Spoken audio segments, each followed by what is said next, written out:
welcome, Connie. It's Thank wonderful you. to It's have nice you. to be here. And I think we should just start with how you got involved with the Relay for Life. It's a wonderful story to hear. Well, my husband Gene and I became involved in the Relay for Life 10 years ago. Actually, this will be our 11th year of participation.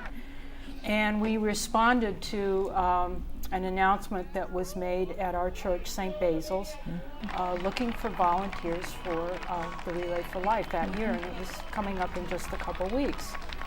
And we both decided that this is something that we would like to get involved in, and so we signed up. My reason for wanting to become involved was that I lost a very dear cousin to brain cancer when he was just 24 years old, and this was back in 1968, so it's been a while. And my husband's reason really hits closer to home. He lost his first wife to melanoma in 1984. So I think we both had very good reasons for wanting to become involved, and of course since then we've both lost additional friends and family members and work colleagues to cancer. So that's what motivated us to get started. That's how you first started. And Exactly. I think you would agree with me that it's anytime we talk about cancer with someone, either as I do and you will, and say that I'm a cancer survivor, after the person extends best wishes or whatever it is and wants to know how long you've had it and blah, blah, blah, the second sentence always is, I have and it's aunt, cousin, uncle, my neighbor.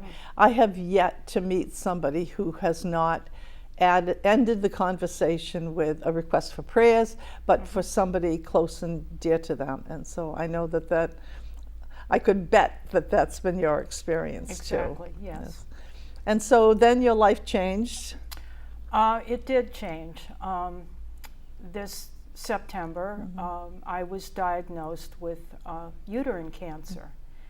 And so I very quickly became a participant in the relay to now I will be a cancer survivor. But fortunately, right after my diagnosis, I had two very dear childhood friends that got on the internet, and they located the Gillette Gynecologic Oncology Unit at Mass General and urged me to contact them.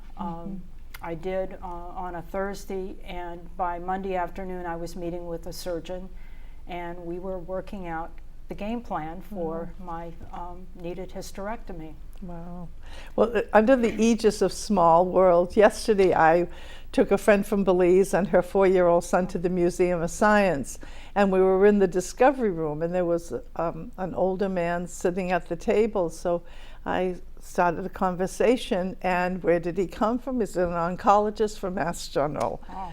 And I was just so impressed, and I said, why do you do this? And he said, well, all day long I deal with sickness and I deal with trying to find resolutions, but here we have the wonderful, I can ask children questions. And he said, you know, it's the questions that lead to the answers that help save people's lives. And I was just so impressed. So it's interesting that we went to two different hospitals. I went to the Dana-Farber, Mass General, but we're so fortunate to have within a short distance wonderful medical facilities. So did you participate in the clinical trial, or just not No. a clinical trial? You No. just, and so are you still receiving treatment? No, I had September, right? So I had a hysterectomy on October the 8th. Very, very smooth recovery period. I think within 5 days I was out walking in the neighborhood as I normally do. And the pathology report came back negative, which was of course wonderful. I've had 2 checkups since then, and as far as we know, I am cancer free, and most thankful. Right.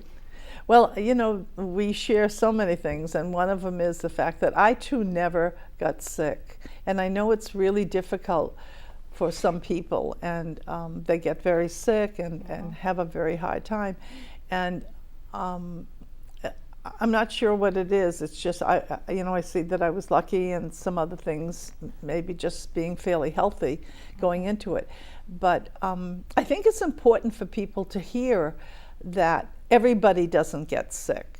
And even with chemo, some people don't lose their hair. I mean, I did not mind it at all. Being bald, this didn't bother me at all.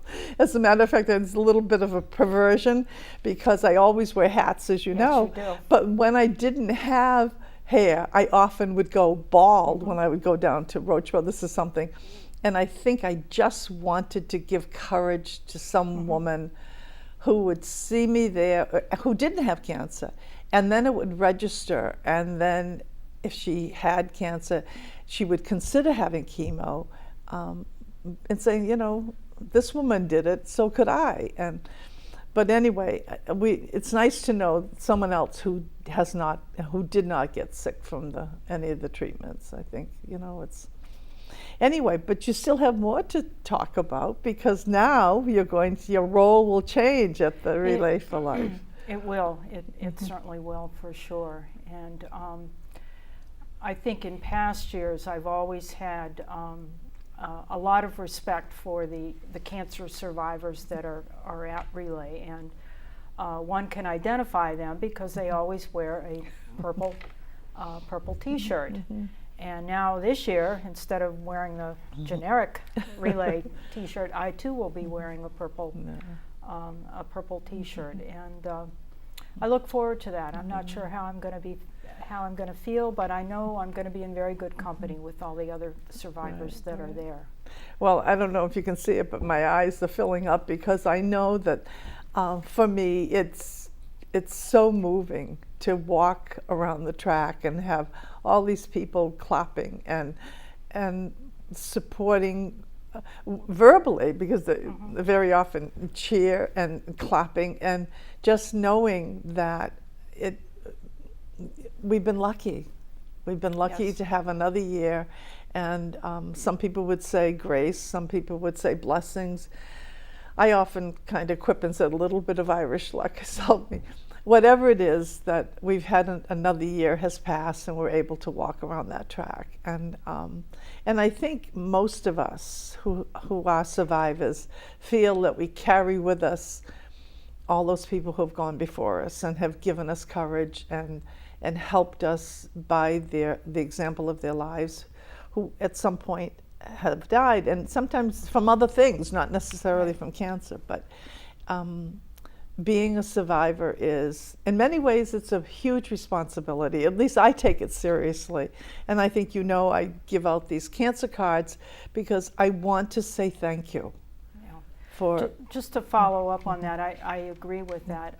Since I had my surgery 6 months ago, I knew of two other, not real good friends, but acquaintances that were going to go through a similar situation to mine, and I wrote each of them a letter trying to be very positive in what they would be going through, and really conveying to them that probably the hardest part is just the waiting to have the operation or the treatment or whatever is necessary. Right. But that there is light at the end of the tunnel. Absolutely, absolutely.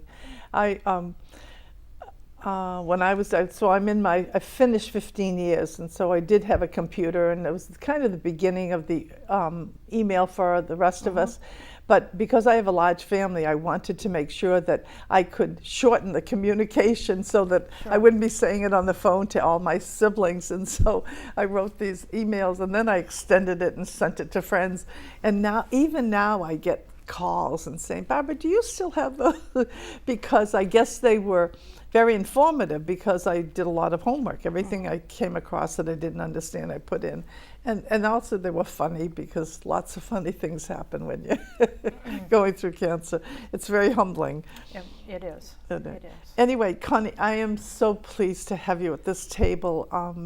I think people are going to be inspired. You look like $1 million, and here you are. I mean, September was just a short time ago, and also hopefully you will help if not eliminate, minimize the fear that some people have when they hear that diagnosis. And so, Well, I don't think anybody likes to get that diagnosis or hear that word, but it's only the beginning. And I think for many of us, we've had a good outcome, and it's thanks to certainly all the medical facilities that we have so close at hand. We're just so lucky in this area to have some of the finest hospitals and medical staff in the world.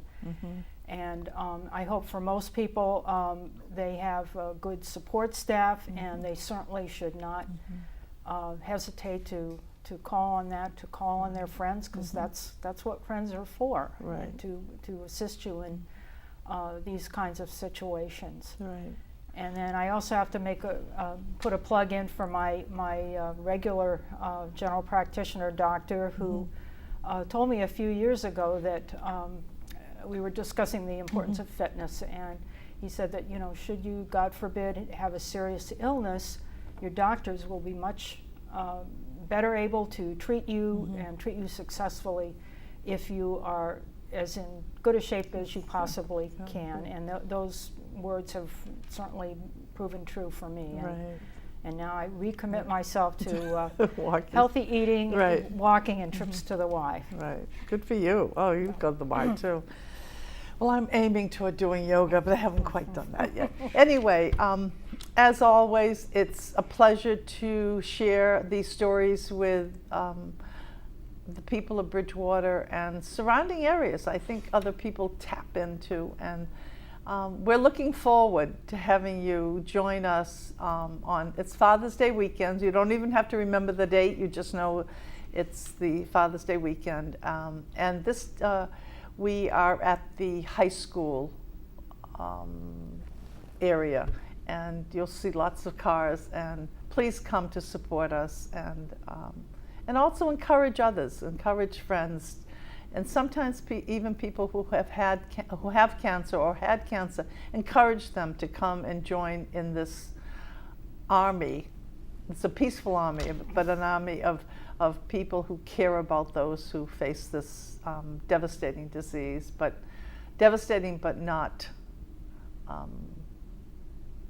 not without hope.